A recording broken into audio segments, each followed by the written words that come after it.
नमस्कार मेरे प्यारे दोस्तों, कैसे हैं आप सभी। उम्मीद करता हूं आप सभी लोग अच्छे होंगे, स्वस्थ होंगे और मस्त होंगे। दोस्तों आज की वीडियो आप सभी के लिए बहुत ज़्यादा इम्पोर्टेंट है। बच्चों आज की वीडियो में मैं अंग्रेज़ी में रोज़ प्रयोग किए जाने वाले कुछ इम्पोर्टेंट शब्दों को पढ़ना, लिखना और बोलना सिखाने वाला हूं। तो प्यारे बच्चों, अगर इस क्लास को आप शुरू से लेकर लास्ट तक देखते हैं तो जितने भी शब्द आज की क्लास में बताऊँगा वह आपको अच्छी तरीके से याद हो जाएंगे, अच्छी तरीके से समझ में आएंगे और आप उन शब्दों की मदद से अंग्रेजी को बोल सकते हैं, अंग्रेजी को पढ़ सकते हैं और अंग्रेजी को लिख भी सकते हैं। तो चलिए देखते हैं बच्चों कौन कौन से शब्द हैं, इंपॉर्टेंट शब्द हैं। चलिए देखते हैं। उससे पहले बच्चों वीडियो को लाइक कर दीजिए और चैनल सब्सक्राइब नहीं किए हैं अभी तक तो सब्सक्राइब कर लीजिए और बगल में बेल का आइकन होगा उसे दबा लीजिएगा, क्योंकि इसी तरीके से मैं आपके लिए अंग्रेजी सीखने और समझने का वीडियो हमेशा लेकर आता रहता हूँ।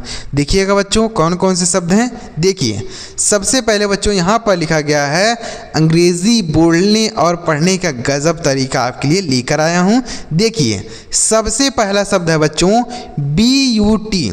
इसे हम क्या पढ़ते हैं? इसे बच्चों बुट नहीं पढ़ते हैं, BUT बुट नहीं, इसे बुट नहीं पढ़ते हैं, गलत उच्चारण होगा। इसे हम पढ़ते हैं बच्चों बट। BUT को क्या पढ़ते हैं? बट पढ़ते हैं। बट का अर्थ होता है बच्चों लेकिन। क्या होता है? लेकिन होता है। बट लेकिन होता है या परंतु भी होता है। क्या होता है? परंतु, दोनों होता है। तो आप इसे याद रखेंगे। इसे बोल कैसे सकते हैं? जैसे I will go there but, I will go there but, मैं वहाँ जाऊँगा लेकिन। तो बट का अर्थ क्या हो गया बच्चों? लेकिन हो गया। ठीक है, तो बट मतलब होता है लेकिन। अगला शब्द है बच्चों YET। इसे हम पढ़ेंगे येट। क्या पढ़ेंगे? येट। YET eight. एट मतलब होता है बच्चों अभी। क्या होता है? येट मतलब होता है अभी। जैसे he did not came, he did not came, he did not केम, वह अभी तक नहीं आया। He did not came at. तो इस तरीके से आप बोल सकते हैं he did not came at, मतलब वह अभी तक नहीं आया। तो एट का अर्थ क्या हो गया बच्चों? अभी तक। आगे अगला शब्द है बच्चों TOO। तो इसे हम पढ़ते हैं टू। TOO to. TO इसे भी हम टू पढ़ते हैं और TOO इसे भी टू पढ़ते हैं। इस टू का कहीं अर्थ निकलता है बच्चों, कहीं पर अर्थ नहीं निकलता है। कहीं पर इसका अर्थ निकलता है से और कहीं पर इसका अर्थ नहीं होता है। ठीक है बच्चों, लेकिन यहाँ पर जो टू लिखा गया है TOO, इसका क्या अर्थ होगा? इस TOO का अर्थ होगा बच्चों अधिक। क्या होगा? अधिक होगा। टू मतलब हो जाएगा अधिक। जैसे he is too poor, he is too poor मतलब वह बहुत गरीब है, बहुत अधिक गरीब है। तो हम टू का प्रयोग करेंगे। टू मतलब अधिक, ज़्यादा, तो हम टू पर बोलेंगे। ठीक है बच्चों, ये TOO मतलब होता है अधिक। ठीक है, आगे अगला शब्द है NEW। इसे हम पढ़ेंगे न्यू। NEW new. न्यू का अर्थ होता है नया। न्यू मतलब नया। जैसे योर फोन इज़ न्यू, तुम्हारा फ़ोन नया है। Your phone is new. ठीक है बच्चों, तो न्यू का क्या अर्थ हो गया? नया। आगे अगला शब्द है बच्चों FOR। इसे हम पढ़ेंगे फॉर। क्या पढ़ेंगे? फॉर। फॉर का अर्थ होता है के लिए। क्या होता है बच्चों? के लिए। जैसे मान लीजिए आपके पिताजी ने कुछ सामान लाया, तो आप पूछेंगे ना कि यह किसके लिए है? तो आपके पिताजी कहेंगे यह तुम्हारे लिए है, यह उसके लिए है, यह मेरे लिए है। तो लिए के लिए आप क्या बोलेंगे? के लिए आप उसके लिए बोलेंगे फॉर। जैसे यह मेरे लिए है तो वो बोल सकते हैं दिस इज़ फॉर मी, यानी यह मेरे लिए है, दिस इज़ फॉर मी। यह मेरे पिताजी के लिए है, this is for my father, यह मेरे पिताजी के लिए है। तो फॉर का क्या अर्थ हो गया? के लिए। समझ में आ गया बच्चों? आगे अगला शब्द है SO। इसे हम पढ़ते हैं सो। SO का अर्थ होता है बच्चों इसलिए। क्या होता है? इसलिए। सो आई डिड नॉट गो, इसलिए मैं नहीं गया। सो आई डिड नॉट गो, इसलिए मैं नहीं गया। मतलब जैसे आप कहीं पार्टी में जाने वाले थे, आपका दोस्त नहीं आया तो आप नहीं गए। तो आपसे किसी ने पूछा तुम क्यों नहीं गए, तो आप बोल सकते हैं ना मेरा मित्र नहीं आया, सो आई डिड नॉट गो, इसलिए मैं नहीं गया। ठीक है बच्चों, तो सो का अर्थ क्या होगा? इसलिए। आगे अगला शब्द है STILL, इसे हम पढ़ेंगे स्टिल। क्या पढ़ेंगे?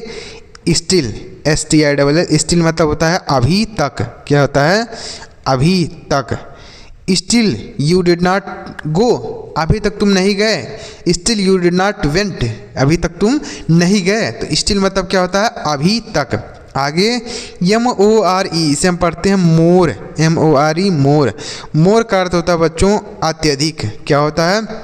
अत्यधिक होता है। अत्यधिक मोर बोलेंगे, मोर। जैसे मोर स्टूडेंट, अत्यधिक लड़के। मोर स्टूडेंट, अत्यधिक छात्र। मोर, तो मोर मतलब क्या होता है? अधिक होता है, अत्यधिक। अगला मीनी, MENY, इसे हम पढ़ते हैं मीनी। क्या पढ़ते हैं बच्चों? मीनी। मीनी का अर्थ होता है बच्चों अनेक। क्या होता है? अनेक होता है मीनी। मीनी मतलब बोल सकते हैं कई या अनेक, मीनी। जैसे मेनी बॉयज़ आर गोइंग, कई लड़के जा रहे हैं। Many boy are going, many boys are going, तो मतलब कई लड़के, अनेक लड़के जा रहे हैं। तो मेनी का अर्थ क्या हो गया बच्चों? कई या अनेक। अगला शब्द है बच्चों MUCH, इसे हम पढ़ेंगे मच। इसे मुच नहीं पढ़ेंगे, ऐसा नहीं पढ़ेंगे मुच, ये गलत उच्चारण होगा। इसे हम पढ़ेंगे मच, MUCH, मच। मच का अर्थ होता है बच्चों अधिक। क्या होता है? अधिक होता है मच। मच मतलब होता है अधिक। जैसे इट इज़ टू मच, यह बहुत ज़्यादा है। इट इज़ टू मच, तो यह बहुत ज़्यादा है। तो यहाँ पर मच का अर्थ क्या हो गया बच्चों? अधिक हो गया। इसका प्रयोग करते हैं कोई अनकाउंटेबल चीज़ के लिए। अनकाउंटेबल मतलब जिसे हम गिन नहीं सकते हैं, उसके लिए हम मच का प्रयोग करेंगे। और जिसे हम गिन नहीं सकते हैं, उसके लिए हम मेनी का प्रयोग करेंगे। ठीक है बच्चों? जैसे अभी हमने बोला कि बॉय, लड़के जा रहे हैं, मेनी बॉयज़ आर गोइंग, तो लड़के मतलब लड़के होंगे तो उन्हें हम गिन पाएंगे ना। लेकिन अगर हम बोल दें कि दिस मिल्क इज़ मच, यानी यह दूध ज़्यादा है, तो मतलब मच, दूध ज़्यादा है तो दूध को तो हम गिन नहीं सकते, तो मच का प्रयोग करेंगे। और जिसे हम गिन सकते हैं उसे के लिए हम मेनी का प्रयोग करेंगे। ठीक है बच्चों? आगे ALSO, तो इसे हम पढ़ेंगे ऑल्सो। क्या पढ़ेंगे? Also, ALSO। ऑल्सो का अर्थ होता है भी। ऑल्सो मतलब भी। जैसे I will also go, I will also go, तो मतलब मैं भी जाऊंगा। I will also go. तो इस तरीके से जैसे आप बोल सकते हैं मैं भी जाऊंगा। जैसे आपके मित्र कहीं जा रहे हैं तो आप क्या बोलेंगे? मैं भी जाऊंगा, तो आप बोल सकते हैं आई विल ऑल्सो गो। आगे अगला शब्द है THEN, इसे हम पढ़ेंगे देन। THEN, then. देन का अर्थ होता है बच्चों तब। क्या होता है? तब। देन मतलब होता है तब, इसे भी आप याद रखेंगे। अगला शब्द बच्चों सिंस, SINCE, इसे हम पढ़ेंगे सिंस। सिंस का अर्थ होता है बच्चों से। क्या होता है? से। जैसे मैं दो साल से यहाँ रह रहा हूँ, तो आप बोल सकते हैं I am living here since 2 years।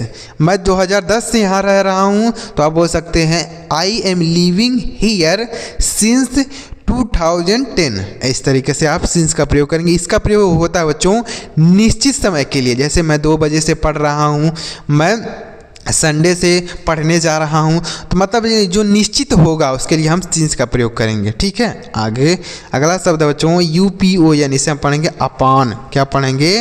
अपान। अपान का अर्थ होता है बच्चों पर होता है या ऊपर होता है। पर बोल सकते हैं या ऊपर, दोनों के लिए हम अपान का प्रयोग करते हैं। जैसे the cat jumped upon the table, बिल्ली मेज पर कूद गई। The cat jumped upon the table, यानी बिल्ली मेज पर कूद गई। तो यहाँ पर जो बिल्ली है गति में है, तो उसके लिए हम अपान का ही प्रयोग करेंगे। अपान मतलब ऊपर। आगे अगला शब्द है ONCE, इसे हम पढ़ेंगे वंस। क्या पढ़ेंगे बच्चों? वंस। वंस का अर्थ होता है बच्चों एक बार। क्या होता है? एक बार। वंस, वंस मतलब होता है एक बार। जैसे कहानी की शुरुआत होती है तो उसमें लिखा रहता है ना once upon a time, once upon a time, यानी एक समय की बात है, एक बार की बात है। तो वंस का अर्थ क्या होता है बच्चों? एक बार। ठीक है? आगे अगला शब्द है बच्चों OVER, इसे हम पढ़ेंगे ओवर। क्या पढ़ेंगे बच्चों?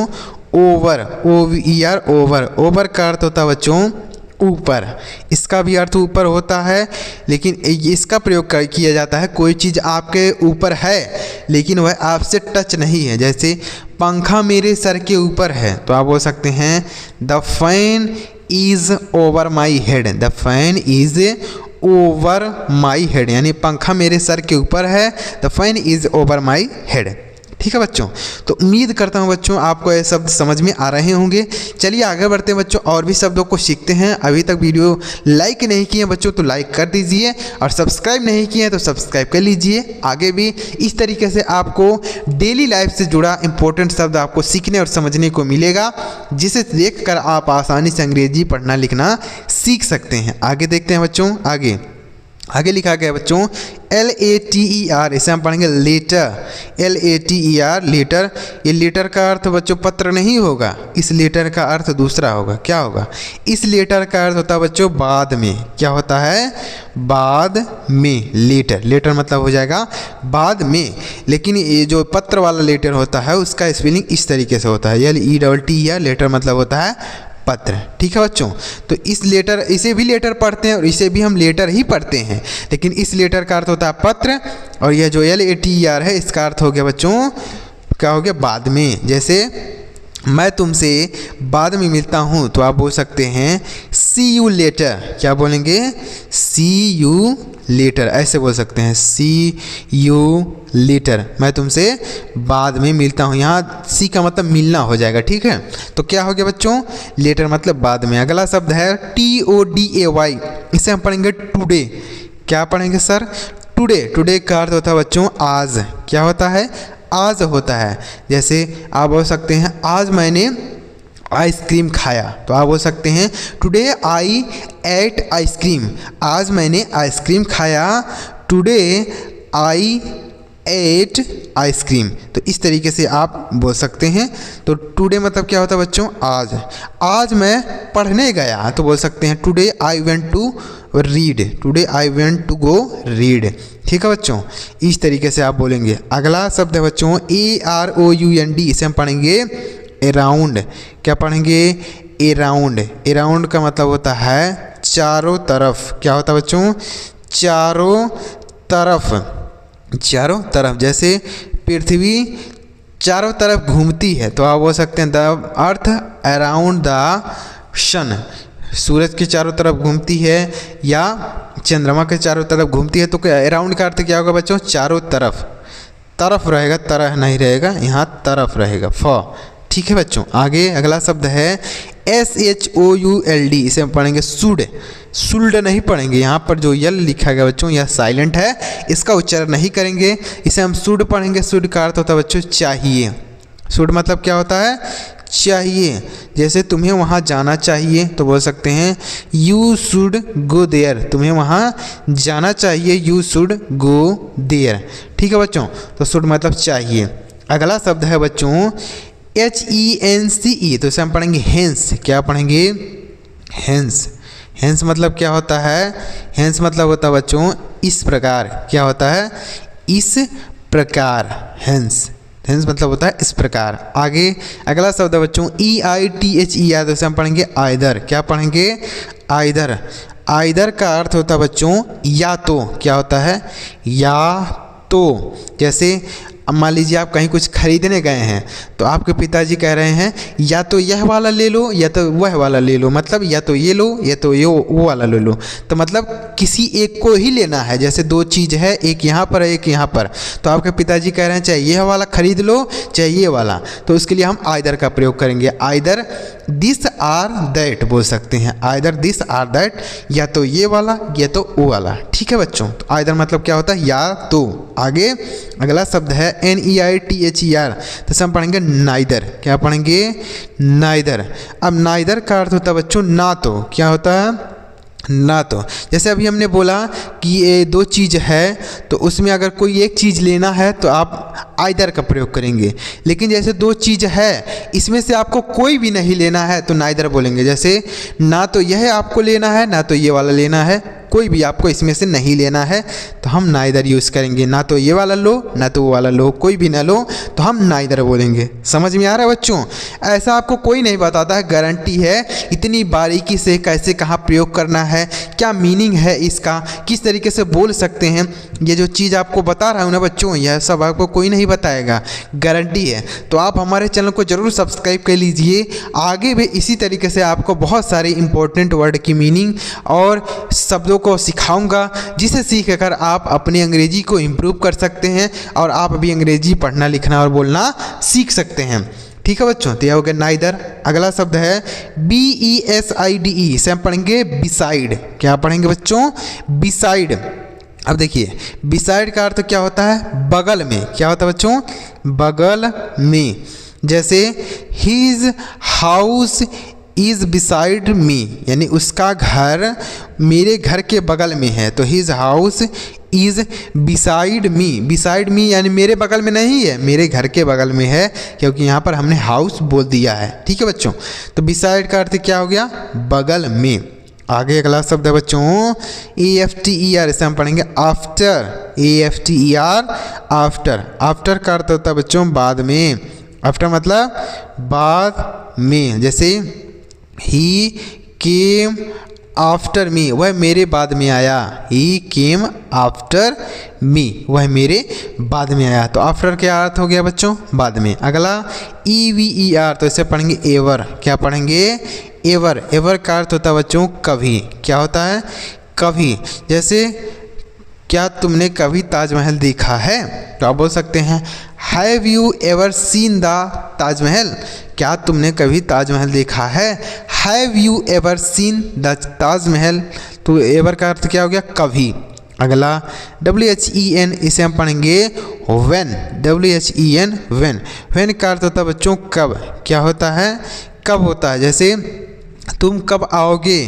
तो आप बोल सकते हैं व्हेन विल यू कम? तुम कब आओगे? When will you come? तुम कब आओगे? ठीक है बच्चों, तो व्हेन का अर्थ क्या हो गया?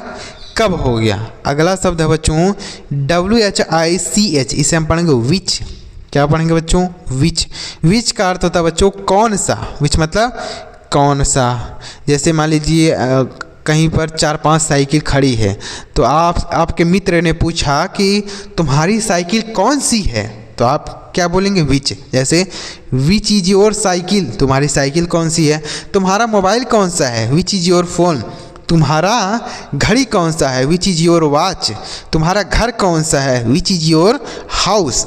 तो विच मतलब क्या होता है बच्चों? कौन सा। इसका प्रयोग करते हैं विच। ठीक है, आगे अगला शब्द है बच्चों और लास्ट शब्द है TILL, तो इसे हम पढ़ेंगे टिल। क्या पढ़ेंगे? टिल। टिल का अर्थ होता है बच्चों तक। टिल मतलब तक होता है। जैसे टिल मंडे, मंडे यानी सोमवार तक। टिल मंडे यानी सोमवार तक। तो इस तरीके से आप बोलेंगे। तो टिल मतलब क्या होता है? तक। तो उम्मीद करता हूं बच्चों आपको जितने भी शब्द इस क्लास में बताया आपको अच्छी तरीके से समझ में आ गया होगा। तो अगर आपको समझ में आ गया बच्चों तो वीडियो लाइक कर दीजिएगा। चैनल सब्सक्राइब नहीं किए हैं तो सब्सक्राइब कर लीजिए। आगे भी इंपॉर्टेंट शब्दों के वीडियो आपको मिलती रहेगी, जिसे देखकर आप अपनी अंग्रेजी के वोकैबुलरी को इम्प्रूव कर सकते हैं और आप अंग्रेजी बोल सकते हैं। और कमेंट में एक बार ज़रूर कमेंट करिएगा सर मुझे वीडियो अच्छा लगा, कमेंट जरूर करिएगा। चैनल को भी सब्सक्राइब कर लीजिएगा। चलिए मिलते हैं प्यारे बच्चों अगली वीडियो में किसी नई टॉपिक के साथ। वीडियो देखने के लिए आपका बहुत बहुत धन्यवाद।